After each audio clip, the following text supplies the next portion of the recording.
Okay, everyone, get ready, settle down. और सब लोग तैयार हो जाइए, बैठ जाइए।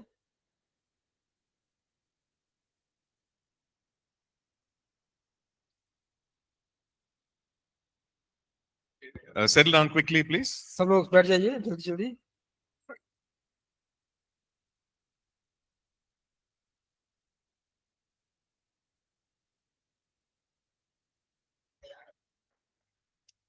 Okay, so if you have started praying in tongues for the first time, और यदि आपने पहली बार आपने अन्य भाषा में प्रार्थना करना शुरू कर दिया हो तो continue to do that. तो उसको जारी रखिए। Okay, it could be maybe just a half a word. हो सकता है कि यह कोई शब्द का आधा भाग ही हो। It could be one syllable, right? हो A सकता part है of a word. और एक शब्द का एक छोटा सा भाग भी हो। But you need to pray that out faithfully. लेकिन आपको उसको विश्वास योग्य रूप से प्रार्थना करना करके बाहर निकालना है। Suppose there is a baby मान लीजिए कि एक बच्चा है and baby is learning to speak. और यह बच्चा सीखना शुरू कर रहा है। Okay, how many words does the baby speak?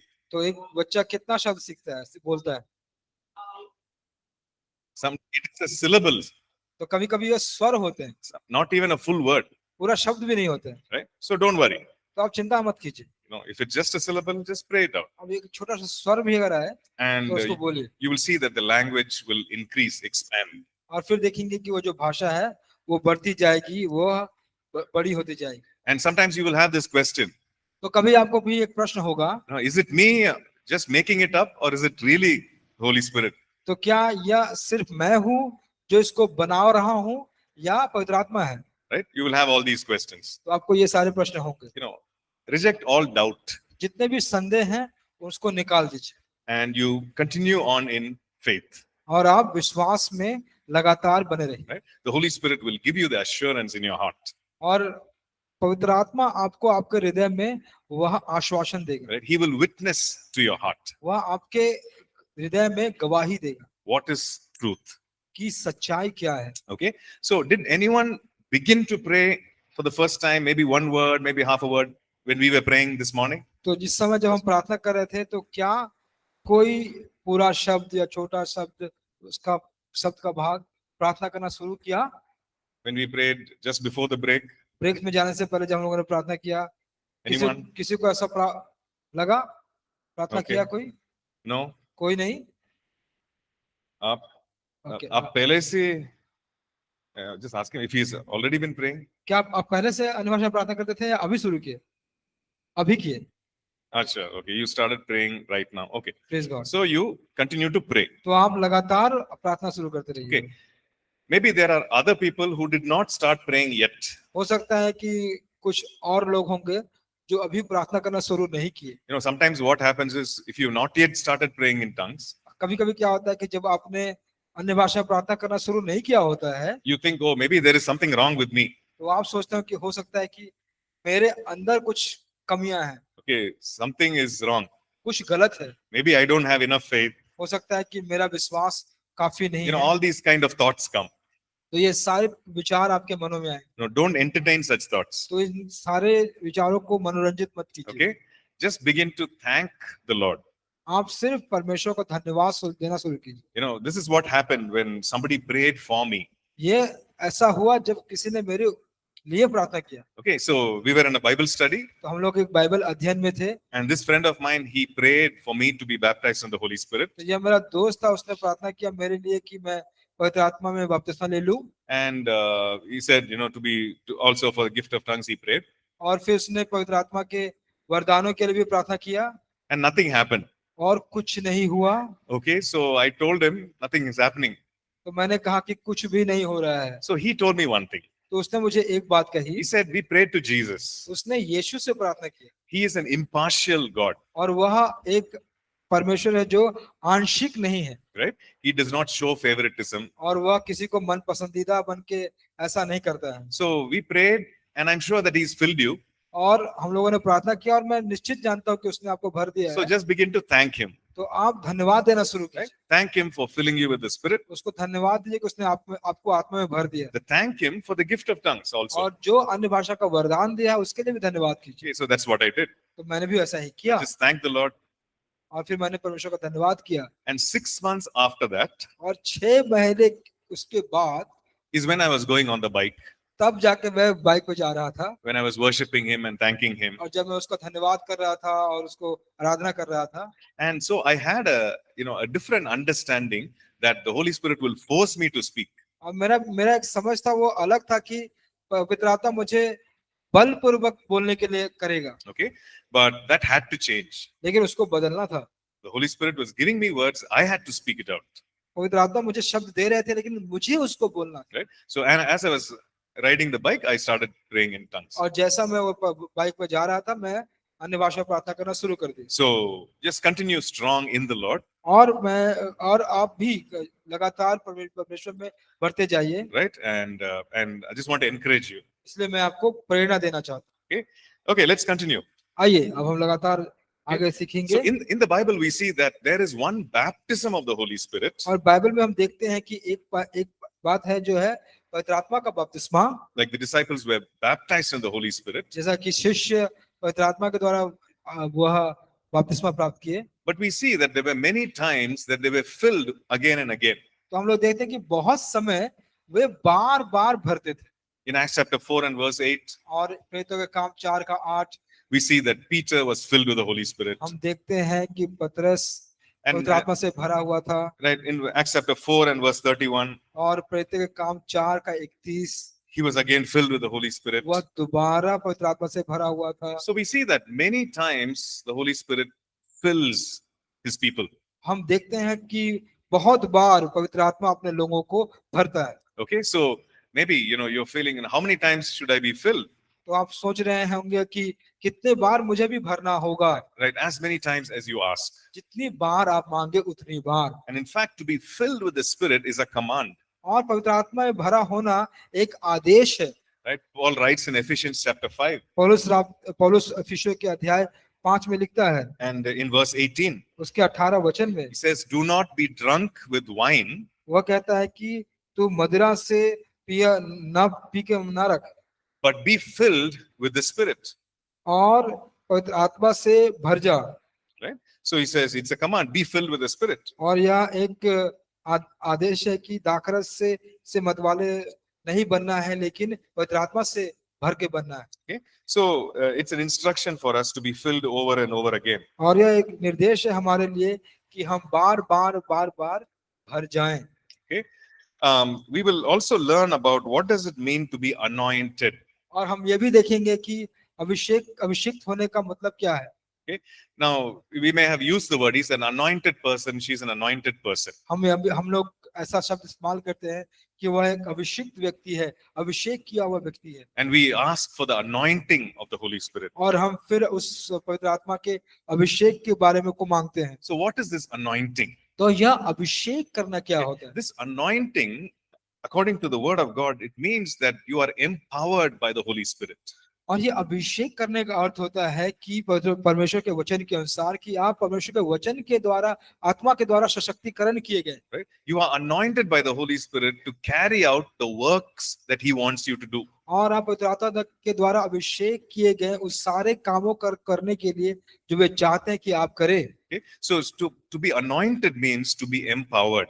और अभिषिक्त होने का मतलब होता है आपका सशक्तिकरण होना To be empowered with His power कि आप उसके अभिषेक से उसके शक्ति से भर जाएं and to carry out the things that He wants you to do. और वो सारे कामों को आप करें जो वो चाहते हैं कि आप भी करें See, what God wants us to do requires the power of God. देखिए जो परमेश्वर चाहते हैं कि हम करें उसके लिए परमेश्वर की सामर्थ्य होनी बहुत जरूरी है Like we cannot do it in our strength. वह हम अपनी शक्ति से नहीं कर सकते We cannot do it with our ability. वह हमारी योग्यता से हम नहीं कर सकते It requires the power of God. यह परमेश्वर के सामर्थ्य की जरूरत पड़ती है And that is why He fills us. और इसीलिए वह हमें भर देते हैं That is why He anoints us. और इसीलिए हमें हमारा अभिषेक करते हैं So anointing is to have the Holy Spirit upon us. और अभिषेक का मतलब होता है कि पवित्र आत्मा हमारे ऊपर है Now, when He comes upon us, और जब वे हमारे ऊपर आते हैं when He anoints us, और जब वो हमारा अभिषेक करते हैं it is to do the work of ministry. कि हम वह सेवकाई के काम करें, It is to serve others. कि हम दूसरों की सेवा करें। But there is also the anointing within us, और हमारे भीतर भी एक अभिषेक है, and that is to consecrate us, that is to sanctify us, और जो हमें शुद्ध करता है, हमें धोता है, and to make us more like Jesus. और हमको जितना यीशु के जैसा बनाता है। Okay, so there is the anointing within us and the anointing upon us. और एक ऐसा अभिषेक जो हमारे अंदर होता है, और एक ऐसा अभिषेक जो हमारे ऊपर होता है। Okay, I'm not going into the verses, but let's move on to chapter 4. हम तो वचन को अभी ज्यादा नहीं देखेंगे, लेकिन चलिए हम अध्याय 4 में आगे जाएंगे। Now, Paul is writing to the Corinthian church, और पौलुस कुरिन्थियों की कलीसिया को लिख रहा है, and the Corinthian church was a church which was started by Paul, or he planted that church. और कुरिन्थियों की जो कलीसिया थी वह पौलुस के द्वारा शुरू की गई थी, या उस कलीसिया का रोपण पौलुस द्वारा हुआ था। He spent about 18 months in this place called Corinth, और उसने 18 महीने बिताए इस जगह को जिसका नाम है Corinth, and this church was established there. और यह चर्च वहाँ, एक कलीसिया वहाँ पे स्थापित हुई। Okay, so after that, he writes to the church. He writes a letter to the church, उसके बाद यह पत्र उस कलीसिया को लिख रहा है, and they had some problems. उनके पास कुछ समस्या थी, They were not getting along with each other. और वे एक दूसरे से सहमत They नहीं were हो पा रहे थे। fighting with each other. उनके बीच में लड़ाई झगड़े हो रहे थे, And the gifts of the Holy Spirit was there. It was very much there, पवित्र आत्मा का जो वरदान था वो था वहां पे पहले से ही था, but they were not being used properly. लेकिन उसको वो इस्तेमाल नहीं कर पा रहे थे सही तरीके से। Right? So he writes to them. तो वह उनको लिखते हैं, He writes to them about the gifts of the Spirit. वो उसको आत्मा के वरदानों के बारे में लिखते हैं, He writes to them about how one should conduct themselves in the church. और वो लिखते हैं कि कैसे एक व्यक्ति अपना चाल चलन कलीसिया में रखे। And these are the epistles that we see. और ये 1 सारे Corinthians and 2 Corinthians. और ये सारी बातों को हम देखते हैं पहली कुरिन्थियों में, दूसरी कुरिन्थियों में। Okay, so we need to understand that this epistle was written to this church gathering there. और ये जो पत्र लिखे गए थे, ये सारे पत्र वहां के चर्च के जो लोग थे, जो इकट्ठे होते थे, उनके लिए लिखा गया था। So in this letter, he writes about the gifts. और इस पत्र में वह वरदानों के बारे में लिखते हैं। And before we go into the details of the gifts, it's good for us to get a foundation about how we should use these gifts. तो हम इस वरदान को सीखने जाने से पहले ये हमारे लिए अच्छा होगा कि हम उस वरदानों के नींव को समझ पाए। The first thing that we need to understand जो पहली बात हमें समझने की आवश्यकता है, is that these are gifts of grace. तो ये सारे वरदान जो है वे अनुग्रह के वरदान है। The word gift used there in the Greek, it means charis, which means a gift of grace. और जो यहाँ पर वरदान के बारे में जो बात की गई है उसको यूनानी भाषा में कैरिस कहते हैं, जिसका मतलब है अनुग्रह। So what does that mean? तो उसका अर्थ क्या होता है? You know, when on your birthday, आपके जन्मदिन पर if somebody comes and wishes you कोई आपको संबोधित करता है and they give you a gift, और आपको एक उपहार देता है, maybe they give you some chocolate or a pen. हो सकता है कि उन्होंने आपको कुछ चॉकलेट दिए या कुछ एक कलम दिया। So immediately, do you look at the price of the chocolate and give them the money? क्या आप उस चॉकलेट के मूल्य को देख के आप उसको पैसे वापस देते हैं? Does anyone do that? कोई ऐसा करता है? No. नहीं। Why? Because it's a gift, क्यों? क्योंकि एक उपहार है, right? It is free. यह आपको मुफ्त में मिला है, You don't have to do anything to give in return. तो आपको उसको वापस कुछ दे के आप कुछ ऐसा नहीं करना है आपको। It is a gift. यह एक उपहार है। So when we consider the gifts of the Spirit, और जब यह आत्मा के उपहार के बारे में बात आती है, these are not earned, but these are given freely. इसको कमाया नहीं गया, लेकिन इसको मुफ्त में दिया गया। See, when it comes to a salary, जब यह जैसे वेतन की बात आती है, we work for it, हम उसके लिए काम करते हैं, and then we earn the salary. तब हम उस वेतन को कमाते हैं। Right? You work hard for 1 month, हम एक महीने के लिए लगातार परिश्रम करते हैं, and at the end of the 1 month, और एक महीने के अंत में they give you a salary. तब आपको एक वेतन देते हैं So you earned it. You worked hard for it and you earned it. और आपने उसको कमाया, आपने परिश्रम किया, फिर जाके आपने कमाया। But a gift is not earned. लेकिन जो वरदान होते हैं उसको कमाया नहीं जाता, It is given freely. वह आपको मुफ्त दिया जाता है। Okay. So sometimes we think I have to earn this gift. कभी कभी आप सोचते हैं कि हमको इस उपहार को तो कमाना पड़ता है, I have to do 10 things. हमको 10 चीजें करनी पड़ेगी, Maybe I have to climb that mountain. हो सकता है उस पर्वत को हमको चढ़ना पड़ेगा, I have to do all these things and only then I will receive the gift. तो हमको ये सारे काम करने पड़ेंगे, तब जाके ही मुझे ये वरदान मिलेंगे। But the Bible says that it's a gift of grace. लेकिन बाइबल बताती है कि यह अनुग्रह का वरदान है Right? So it's given freely. और यह मुफ्त में हमको दिया जाता है। And we see this whole teaching in 1 Corinthians 12, 13 and 14. और ये सारे शिक्षा को हम पहले कोरिन्थिय उसका 12, 13 और 14 में देखते हैं। Okay. So let's, maybe you can turn to 1 Corinthians 12 तो आप चलिए पहला कोरिन्थिय उसका 12 अध्याय खोलिए and we can look at a few verses there. और कुछ वचन को वहां पे हम देखेंगे। Okay. The first thing that we saw was that these gifts are freely given. They are not earned. और हम पहला देखते हैं कि ये सारे जो वरदान हैं हमें मुफ्त में दिए गए हैं और इसको हमने कमाया नहीं है। Okay. In 1 Corinthians 12 and verse 1, Paul starts by saying, by writing to them, and he's saying, regarding spiritual gifts, I don't want you to be ignorant. और 12 पहला कोरिन्थियों 12 के पहले वचन में पौलुस कहता है कि आत्मिक वरदानों के विषय में मैं ये नहीं चाहता कि तुम अज्ञात रहो। Okay. So he's saying, you have to know about it. वो कहता है कि उसको आपको जानना पड़ेगा, You have to be interested in it. आपको उसमें रुचि लेनी पड़ेगी। He says, I don't want you to be ignorant. वो कहता है कि मैं नहीं चाहता कि तुम इससे अज्ञात बने रहो। Now, this applies for us also. और ये हमारे लिए भी लागू होता है। He's in fact speaking to us, और वो हमसे बातें करता है right? Saying that you should not be ignorant. और कहता है कि तुम इससे अज्ञात मत रहना, You should be informed तुमको इसकी जानकारी होनी चाहिए about the Holy Spirit पवित्र आत्मा के बारे में and about the gifts of the Spirit. और पवित्र आत्मा के वरदानों के बारे में। Second thing that we see in verse 4, और दूसरी बात जो हम देखते हैं वचन 4 में, he says that there are diversities of gifts, different kinds of gifts. और कहता है कि वरदान तो कई प्रकार के हो सकते हैं। In verses 4, 5 and 6, he talks about three things. और 4, 5 और 6 में वह 3 बातों को कहता है। There are different kinds of gifts. वरदान कई प्रकार के होते हैं There are different kinds of ministries. और सेवा भी कई प्रकार के होते हैं And there are different kinds of activities of the Spirit. और जो आत्मा के कार्य में होते हैं वो भी कई प्रकार के होते हैं। Okay? And some of them are listed in that chapter. और उस अध्याय में कुछ जो वरदान है उसको Right. लिखा भी गया है। But all these different kinds of gifts or ministries or activities are from the same Holy Spirit, same God. और इतने सारे जो आप देख रहे हैं वरदान या सेवकाई या कार्य, ये सारे एक ही पवित्र आत्मा से आते हैं। Okay? Is everyone understanding it? क्या आप सब समझ रहे हैं इसे? Right? So that's why we need to know what are these gifts. तो हमको यह समझने की जरूरत है कि ये वरदान क्या है, Because it comes from God. क्योंकि यह परमेश्वर से आता है। And suppose we don't know the nature of these gifts, अगर हम नहीं जानते हैं इन सारे वरदान के स्वभाव को, तो then we might think, okay, this is not there.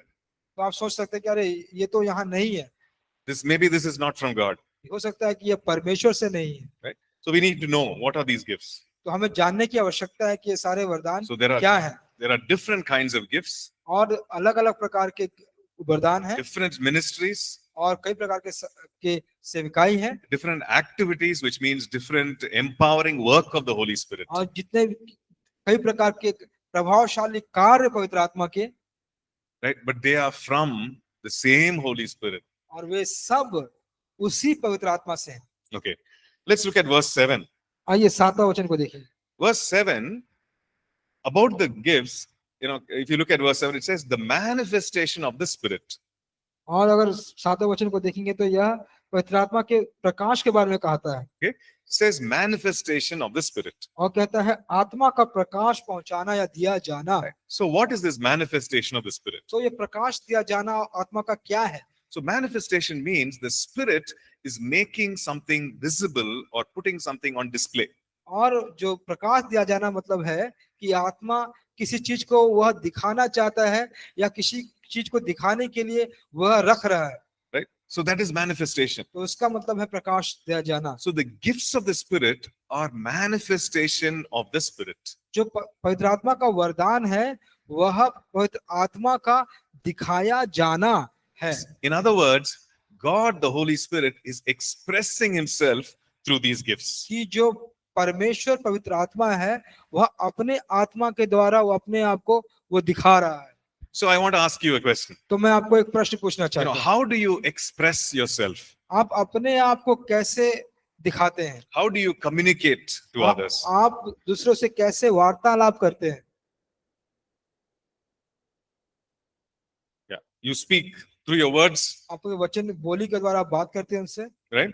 Maybe you write a letter. हो सकता है आप एक चिट्ठी भी लिखते हो, Maybe you send an email. You send a text, हो सकता है एक संक्षिप्त संदेश या फिर Right. आपने एक ईमेल भेजा हो, and even maybe through the expression on your face, हो सकता है कि आपके चेहरे के हाव भाव से भी, right?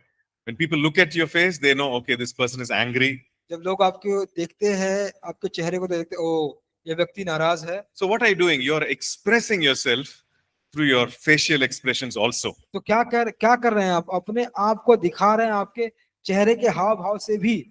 Right? So here, the Bible says that the gifts of the Spirit are manifestations of the Spirit. तो यहाँ पे बाइबल दिखा रही है कि जो पवित्र आत्मा का जो कार्य है, वरदान है, वह आत्मा के का प्रकाश है। Right? So he is expressing himself. वो अपने आप को प्रकाशित कर रहा है। He's saying something through these gifts. वह अब इस वरदानों के द्वारा कुछ कहना चाह रहा है।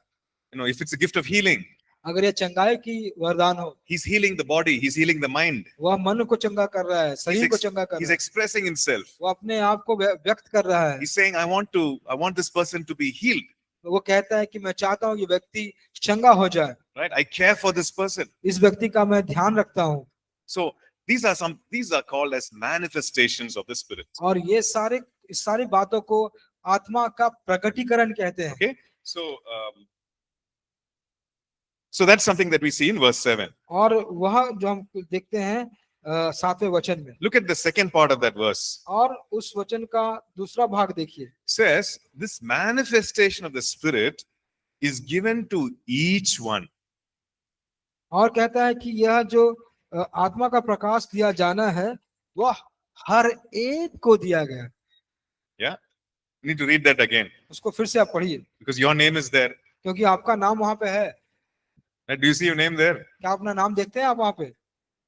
Because your name is there, my name is also there. आपका नाम भी वहां पे है, मेरा नाम भी वहां पे है। In fact, every believer, everyone who puts their faith in Jesus, their name is there. जो भी विश्वासी है, जो भी अपना विश्वास यीशु पर रखते हैं, उन सबों का नाम वहां पे।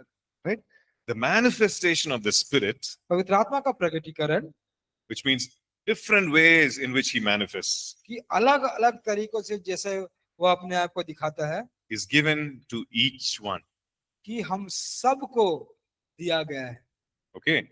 Now we might have some questions later, बाद में हो सकता है कि हमको कोई प्रश्न हो, and that's why I'm emphasizing this. इसलिए मैं इस पर जोर डाल रहा हूँ, It is given to each one. क्योंकि ये हम हर एक को दिया गया है। Right?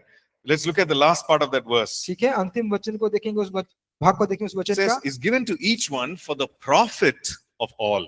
और कहा गया है कि यह हर एक को दिया गया है कि हर एक को लाभ पहुंचाए। Okay. So the manifestation of the Spirit जो पवित्र आत्मा का जो प्रकटीकरण है is to bless people वह लोगों को आशीषित करने के लिए, so that people could be benefited. ताकि लोगों को उससे लाभ पहुंचे।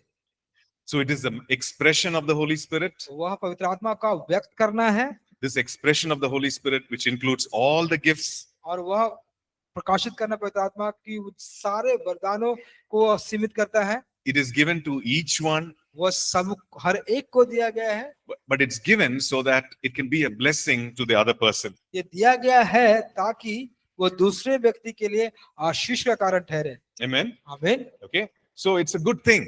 तो ये एक अच्छी बात है, Right? It is a good thing. It's given to bless other people. यह दिया गया है कि दूसरे लोग इससे आशीष पाएं, And it is to bless people and to glorify God. और परमेश्वर को आशीष करें और उसकी महिमा करें, लोगों को आशीष करें और परमेश्वर की महिमा करें। Okay. Let's look at verse 11. आइए 11 वचन को देखेंगे। Okay. It says, the same Spirit works all these things distributing to each one individually as he wills. परंतु ये सब प्रभावशाली कार्य वही एक आत्मा करवाता है और जिससे जो चाहता है वह बांट देता है। Okay. So the verses before that give a list of what the gifts are. और उसी के पहले जो वचन है जो सूची देती है कि वह कार्य वह वरदान क्या क्या Right? है। Verses 8 to verse 11, it अगर- talks about the gifts, what the gifts are. और 8 से लेके 11 तक वह बताती है कि वह जो वरदान है वो क्या है। Right? We'll go into the list later. उस सूची को हम बाद में देखेंगे। But the important thing is this, लेकिन एक बात जो सोचने की है that the same Spirit works all these things कि वही आत्मा ये सारी कामों को करता है and he distributes to each one और वह हर एक को बांटता है and he gives individually और वह एक एक व्यक्ति को देता है as he wills, as he chooses. जैसा वह इच्छा रखता है और जैसा वह चुनता है। Okay? And it says that the same Spirit does these things. और कहता है कि वही आत्मा इन सब बातों को करता है। Now, when we look at these verses, और जब हम इन सारे वचन को देखते हैं we need to understand that it is in a church gathering setting he's talking about. और हमको यह समझना जरूरी है कि यह कलीसिया के इकट्ठे होने की जो बनावट है उसमें है। But it need not be restricted to the gathering alone.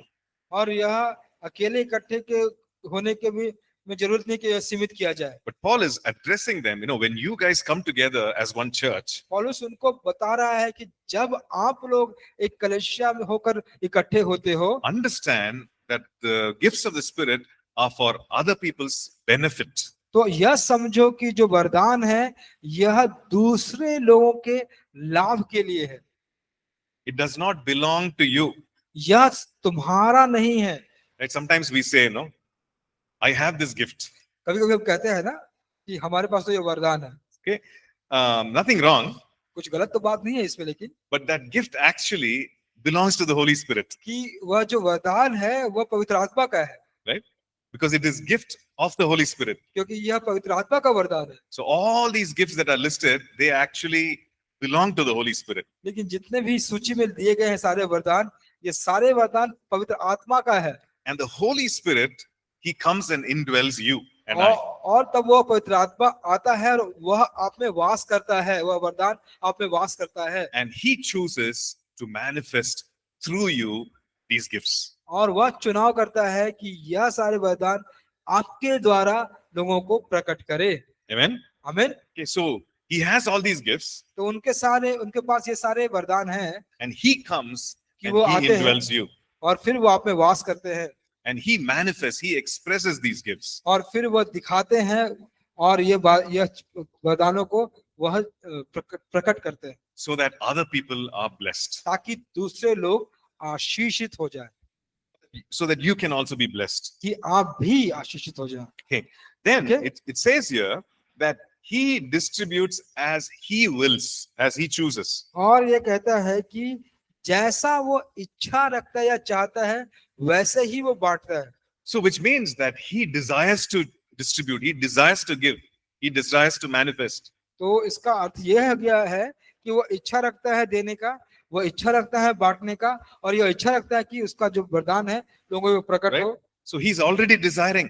तो वो पहले से ही इच्छा रख रहा है। Now what do I have to do? तो हमें क्या करना है इसके लिए? I have to have expectation and faith. तो फिर मुझे क्या करना है? वह अपेक्षा और विश्वास रखना है। I have to thank him हमको उसको धन्यवाद करना है because he wants to express himself कि वो चाहता है कि वो अपने आप को दिखाए in all these ways. सारे तरीकों से। Right? So I have to acknowledge, God, I thank you that you want to, release these gifts through me. और हमको स्वीकार करना है कि परमेश्वर धन्यवाद कि आप चाहते हैं कि ये सारे वरदान मेरे जरिए से आप दिखाएं। But I need to be willing, I need to have faith, I need to be in expectation. लेकिन हमको इच्छा रखनी है, हमको विश्वास रखना है और उसकी अपेक्षा रखनी है। Understood? आप समझ गए? Right? Now let's look at the list of gifts that are mentioned here. और आइए उन सारे जो सूची है वरदानों को जो यहाँ पे लिखा गया है Yeah, we हम can, उसको एक एक करके देखें। yeah.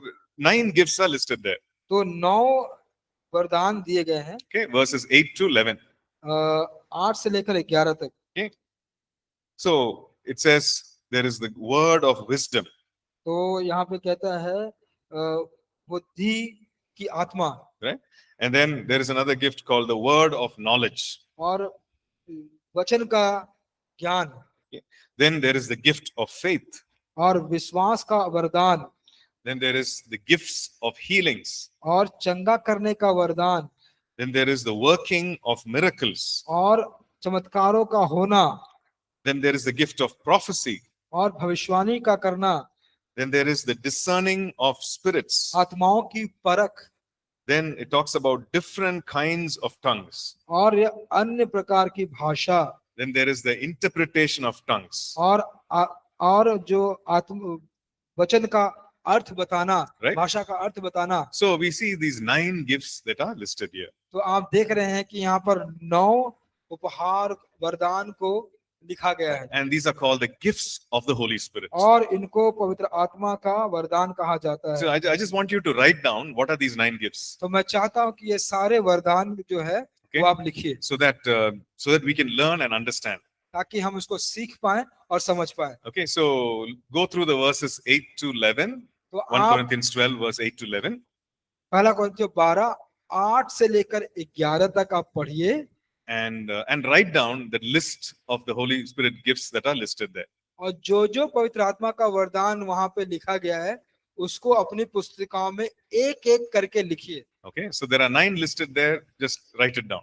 तो वहां पे 9 वरदान लिखे गए हैं, आप उन सबों को एक एक करके लिखिए। Okay, everyone. सब लोग Right. सब लोग लिखिए।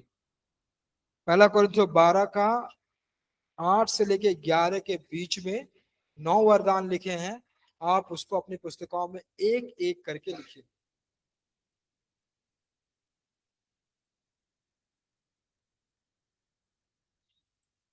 Okay, so it will just take you 5 minutes. So very quickly, write down those यह 9 सिर्फ आपका things. 5 मिनट लेगा, तो जल्दी से लिखिए। हाँ, सिर्फ 5 मिनट।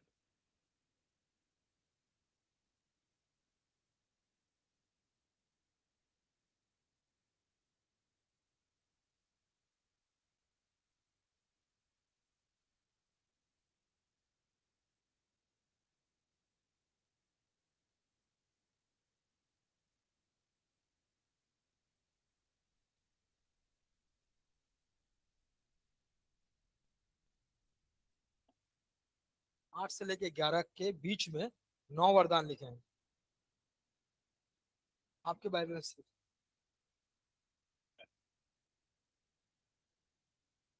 आप यहाँ पे देख सकते हैं, लेकिन आप पढ़िए।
Okay, done, everyone?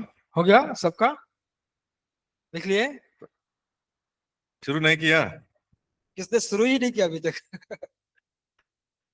Okay, only 9 gifts. Right? Everybody's done. सिर्फ 9 वरदान है। Okay. जिन्होंने लिख लिया ऊपर देखिए। Right? Okay. Ji. Right, 9 are there? Okay. चलिए। Okay, so you can go through this list तो आप इस सूची को आप देख सकते हैं। and get familiar with it. Okay, these are the gifts of the Spirit. जी, और फिर इसको आप भली भांति इसका ज्ञान रखिए, इसको जान लीजिए। Okay, you can write later. आप बाद में भी लिख सकते हैं। Okay, now everyone look up. अब सब लोग ऊपर देखिए। Now, like This list, it's called the gifts of the Holy Spirit. तो यह जो सूची है यह पवित्र आत्मा का वरदान है। There is another list of gifts, और दूसरा भी सूची है which is in Romans chapter 12. और जो रोमियो के अध्याय 12 में है। Now, that is called, what we call as the membership gifts. और वह एक सदस्य होने का वरदान है, उसको सदस्यों का वरदान कहते हैं। When every believer, when a person becomes a believer, they are part of the body of Christ. तो जब एक व्यक्ति एक विश्वासी बनता है तो वह मसीह के देह का एक भाग हो जाता है, कलीसिया। Okay, I'm not talking about the church, local church. हम स्थानीय कलीसिया के बारे में बात नहीं कर रहे हैं। We're talking about the spiritual body of Christ. तो हम जो आत्मिक देह है मसीह का, उसके बारे में बात कर रहे हैं। And because a person is in the body of Christ, they have been released some gifts. तो चूंकि वह व्यक्ति मसीह के देह का भाग बन चुका है तो कुछ वरदान जो है वह दिया जाता है। Now, there are gifts like leadership, जैसे अगुवाई करने का वरदान generosity, और स्वेच्छा से दान करने का वरदान showing compassion. और अपना प्रेम दिखाने का वरदान, These are all gifts. ये सारे वरदान हैं। And because you are a believer in the body of Christ, तो जैसा कि आप मसीह के देह में एक विश्वासी हैं, God wants to give these gifts to you. परमेश्वर चाहते हैं ये सारे वरदानों को आपको देने के लिए। Okay, so that is the second list that we see. और ये दूसरा सूची हम जो देखते हैं। Then we see one more list, तो और एक हम सूची देखते हैं which is in Ephesians chapter 4. जो इफिसियों के अध्याय 4 में है। Okay, so where do we see the first list? 1 Corinthians 12, तो पहला जो सूची है वो कहाँ देखते हैं? पहला कोरिन्थियों अध्याय right? 12 में। Right. And then the second list we see in Romans chapter 12. और जो दूसरा जो सूची है या श्रेणी है उसको हम 12 रोमियो के 12 अध्याय में देखते हैं। And the third list we see in Ephesians chapter 4. और जो तीसरा श्रेणी है उसको हम इफिसियों के अध्याय 4 में देखते हैं। Now, there is a difference between these lists. तो यहाँ पर ये जो श्रेणी है उसमें कुछ अलग अलग बात है। Okay, and the difference is this. और जो अलग बात है वो ये है। Okay, everyone, if you can just listen. सब लोग सुनिए जरा। Okay, you can write later. आप बाद में लिखना, Just listen. आप सिर्फ सुनिए अभी। There is a difference between these gifts. तो इन सारे वरदान है उसमें कुछ भिन्न प्रकार के बात है। What we see in 1 Corinthians 12 पहला कोरिन्थियों 12 में जो हम देखते हैं is for all believers, ये सारे विश्वासी के लिए, everyone. हर एक के लिए। Okay, if you are a believer in the Lord Jesus, it's for you. अगर आप प्रभु यीशु मसीह के नाम का विश्वास करते हैं और यीशु मसीह पर विश्वास रखते हो, ये आपके लिए। If you look at Ephesians 4 and verse 11, that is the third list. और तीसरा जो श्रेणी है सूची है उसमें अगर आप देखेंगे इफिसियों के 4 अध्याय में, Okay, these are called ministry gifts. तो इसको सेवकाई के वरदान कहते हैं। What is that list? तो वह श्रेणी क्या है? There are 5 gifts which are listed there. तो वहां पे 5 वरदान जिसको वहां पे लिखा गया है। Okay, let me just list out those gifts. तो आइए मैं आपको उन सारे बातों को बताऊंगा अभी। Okay, the 5 gifts are apostle, pastor, evangelist, prophet, teacher. तो 5 जो है वह है प्रेरित, भविष्यद्वक्ता, पासवान या रखवाला, शिक्षक या उपदेशक और सुसमाचार प्रचारक। Okay, so we see 5 listed there. तो हम आप देखते हैं 5 यहाँ पे लिखे गए हैं। And these are what the church traditionally calls the fivefold ministry. और इसको जो पारंपरिक रूप से कलीसिया कहती है 5 प्रकार के सेवकाई। These are the ministry gifts. और ये सारे सेवकाई के वरदान। The first one we call as the gifts of the Spirit, और पहला जो है उसको कहते हैं आत्मा का वरदान, and this we call as the ministry gifts. तो इसको कहते हैं सेवकाई का वरदान। The first one is for everyone, जो पहला है वरदान वो सबों के लिए है, but these ministry gifts are for some. लेकिन यह जो सेवकाई का जो उपहार है या वरदान है वो कुछ के लिए है। Okay, so not everybody is called to be a pastor. लेकिन तो सब लोग एक पासवान बन की बुलाहट नहीं है। Not everybody is called to be a prophet. तो सबको भविष्यद्वक्ता बनने की बुलाहट नहीं है। But God, in His wisdom and in His will, He calls some, a few, to be that. लेकिन परमेश्वर अपने बुद्धि में, अपने ज्ञान में कुछ लोगों को बुलाते हैं उसे करने के लिए। And this is their life calling. और यह उनके जीवन की बुलाहट होती है। God calls them to be pastors or evangelists. और परमेश्वर उनको बुलाते हैं एक पासवान बनने के लिए, एक सुसमाचार प्रचारक बनने के लिए। The gifts of the Spirit are for everyone. लेकिन पवित्र आत्मा के जो वरदान है वो सबके लिए है। For example, in the gifts of the Spirit, you will see a gift called the gift of prophecy. और उदाहरण के रूप में पवित्र आत्मा के वरदानों में आप एक वरदान देखेंगे जो भविष्य भविष्य का बताने का वरदान कहते हैं। But not everybody is called to be a prophet, भविष्यवाणी का वरदान कहते हैं, लेकिन सबको भविष्यवाणी करने के लिए नहीं बुलाया गया। right? Now, everybody can prophesy, देखिए, सब तो भविष्यवाणी कर सकते हैं, but not all are called to be prophets, लेकिन सब भविष्यवक्ता नहीं कहलाते। right? Just because you can prophesy, you cannot call yourself a prophet. कि आप अपने आप भविष्यवाणी कर पा रहे हैं तो अपने आप को भविष्यवक्ता नहीं बुला सकते। Some are called to be prophets, कुछ ही है जो भविष्यवक्ता करके बुलाए गए, but all can prophesy. लेकिन सब भविष्यवाणी कर सकते हैं। Amen? हमें So we see this difference in these lists. तो हम इन सारे इस सूची में कुछ भिन्न भिन्न बातों को देखते हैं। And we'll go back to that in a little while. थोड़ी देर में हम उसके पास वापस जाएंगे But just for us to understand, कि हमारी समझ के लिए, there is something called a ministry gift and there's something called gifts of the Spirit. तो हमारी समझ के लिए कुछ ऐसी बात है जिसको कहते हैं सेवकाई के वरदान, कुछ ऐसी बात है जिसको कहते हैं आत्मा का वरदान। So let's go a little deeper in understanding about the gifts of the Spirit. तो आइए थोड़ा सा और गहराई में जाएंगे और हम उस आत्मा के वरदानों को की समझ को प्राप्त करेंगे। Right? We are looking at 1 Corinthians 12. और हम पहला कोरिन्थियों 12 अध्याय को देख रहे हैं। Now these gifts of the Spirit are given to all the believers. तो यह जो आत्मा का वरदान है इससे दिया गया है हर एक विश्वासी के लिए। Okay, how do we know that? इसको हम कैसे जान पाते हैं? Because it says that the Holy Spirit gives to each one. यह कहता है कि पवित्र आत्मा सबको देता है। Right? We look at verse 7, he says, the manifestation of the Spirit is given to each one. और जो पवित्र आत्मा का जो प्रकटीकरण है वो सबको दिया गया है। Right? So we understand that these gifts are for everybody. तो हम यह समझ पाते हैं कि ये जो वरदान है वो सबके लिए है। You know, maybe somebody told you, no, this gift is not for you, it is for the other person also. हो सकता है कि किसी ने आपको कहा होगा कि ये वरदान आपके लिए नहीं है, ये किसी और के लिए भी नहीं है, But that is a wrong understanding, लेकिन ये समझ गलत है। right? Because it says here that the gifts of the Spirit are given to each one. तो यहाँ पे साफ साफ कहता है कि जो आत्मा का वरदान है वह हर एक को दिया गया है। Right? And that is why Paul is writing to the church and he's saying, hey, you need to know about these gifts. इसीलिए पौलुस अपनी कलीसिया को लिखते हैं और कहते हैं कि सुन, तुम्हें यह जान लेना बहुत जरूरी है। He's writing to all the believers. वो सारे विश्वासियों को लिख रहा है And he's saying these gifts are for all. और ये कह रहा है कि ये वरदान सब के लिए, हर Okay. एक के लिए है। Right. The second thing that we learn about these gifts of the Spirit, और दूसरी बात जो हम इस आत्मा के बारे में जो सीखते हैं that it is a supernatural gift. कि यह अलौकिक वरदान है। Right? Yesterday we learned about what is natural, what is supernatural. कल हम लोगों ने देखा कि क्या अलौकिक है, Right. क्या स्वाभाविक है। Like all of us have natural abilities.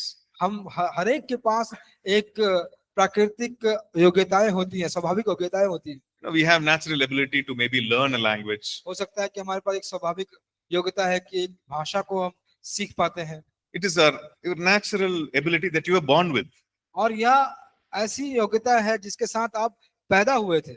But when we say supernatural, लेकिन जब हम अलौकिक की बात करते हैं, it means that something that you are not capable of, but the Holy Spirit brings in that ability into your life. और इसका मतलब होता है कि कुछ वह बात जिसके आप योग्य ही नहीं है, उसकी योग्यता पवित्र आत्मा आपको देता है। Right? So these are supernatural gifts. तो ये सारे अलौकिक वरदान हैं। And like we said, these are gifts of grace, which means you don't earn it, but it's given freely. और जैसा हम लोगों ने कहा कि ये सारे वरदान अनुग्रह के वरदान है, जिसको आपने कमाया नहीं, लेकिन आपको मुफ्त में यूं ही दिया गया है। Right? So just because I operate in certain gifts, और इसलिए कि मैं अगर किसी वरदान पे लेकर कार्य कर रहा हूँ, that doesn't mean I'm spiritually very mature. इसका मतलब ये नहीं है कि मैं आत्मिक रूप से बहुत परिपक्व हो गया हूँ। Okay, we need to understand that इसको भी हमको समझने की जरूरत है, because gifts are given freely. क्योंकि जो वरदान दिए गए हैं उसको मुफ्त में दिया गया है, Because a person reached out in faith. क्योंकि वह व्यक्ति अपने विश्वास के द्वारा पहुंचा वहां पे। So it is not a sign of spiritual maturity. देखिए, तो यह एक आत्मिक परिपक्वता का चिन्ह नहीं है, Right? It is not a sign of Christ-likeness even. और मसीह के जैसा होने का भी संकेत नहीं है। Right? It is a gift which is given freely. It is a Yeah. gift of grace. हाँ, यह अनुग्रह का वरदान है जिसको बिना मूल्य के हमें दिया गया। You know, we need to understand that it's a gift of grace हमको यह समझने की जरूरत है कि यह अनुग्रह का वरदान है, because we cannot, you know, hold these gifts as some trophy or some medal that we receive. और इसको किसी ट्रॉफी या कुछ जो पदक के रूप में इसको हम लोग Right. पकड़ नहीं सकते। And sometimes when we go visit some houses, कभी कभी जब हम किसी घरों में जाते हैं we might have a showcase, और हम देखते हैं कि शोकेस में, right? And we keep all our medals and cups, whatever we want, running race, everything we keep there. जितने हम दौड़ते हैं, जितने भी पदक जितने भी हम लोगों ने जीता है उस सबको वहां Right. पे रखते हैं। We keep our shield. If you won something in a cricket match, you keep that shield over there. अगर आपने क्रिकेट की प्रतियोगिता में कोई शील्ड को जीता उसको भी आप रखते होंगे। And you're saying, hey, this is something that I won. This medal, this is that I won it. आप कहते हैं कि ये देखिए, ये सारे चीजें जो मैं जीता था, वो मेरे मेडल सब मेरे हैं। You know, I went to the singing competition, and this is the prize that I got. मैं गीत की प्रतियोगिता में गया और यह पुरस्कार मुझे मिला। Now, the gifts of the Spirit are not our medal or trophy or shield. तो परमेश्वर का जो आत्मा का जो वरदान है वो हमारा शील्ड या हमारा मेडल या कोई पदक नहीं है। No, we can't say, oh, you know what? I have gift of prophecy. आप ये नहीं कह सकते कि जानते हो मेरे पास भविष्यवाणी का वरदान है। You know, God uses me as a prophet. परमेश्वर मुझे एक भविष्यवाणी के भविष्यता के रूप में इस्तेमाल करते हैं। I have this interpretation of tongues. और मैं भाषाओं का अर्थ समझता हूँ। It is not our medal. यह हमारा पदक नहीं है। It is not our trophy. यह हमारा ट्रॉफी भी नहीं है। Because it is given freely. यह हमें बिना मूल्य के दिया गया है। We didn't do anything to earn it. हम लोगों ने कुछ किया नहीं कि हम इसको कमा सके। We didn't do work towards it, but it was given freely. हमने कुछ काम नहीं किए इसको पाने के लिए, लेकिन इसको हमें दिया गया है Right. मुफ्त ही। What does it mean? It means that we stay humble. इसका मतलब क्या होता है कि हम नम्र बने रहे। We stay humble because God is using us to be a blessing.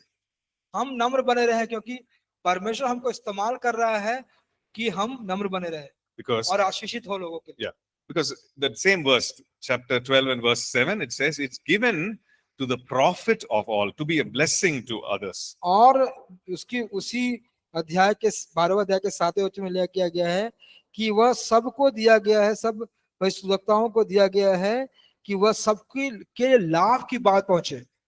Okay. And another verse that we see, 1 Corinthians 14 and verse 12. और पहला कोरिन्थियों 14 का 12वां अध्याय में एक दूसरा वचन देखते हैं।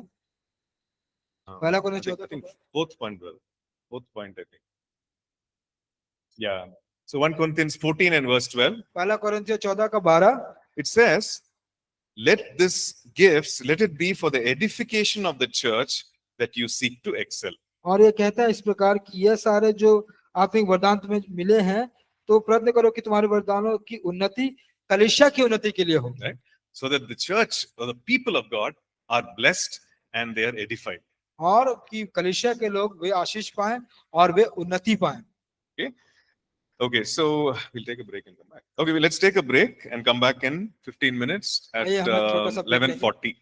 ब्रेक लेंगे और 11:40 में वापस आएंगे।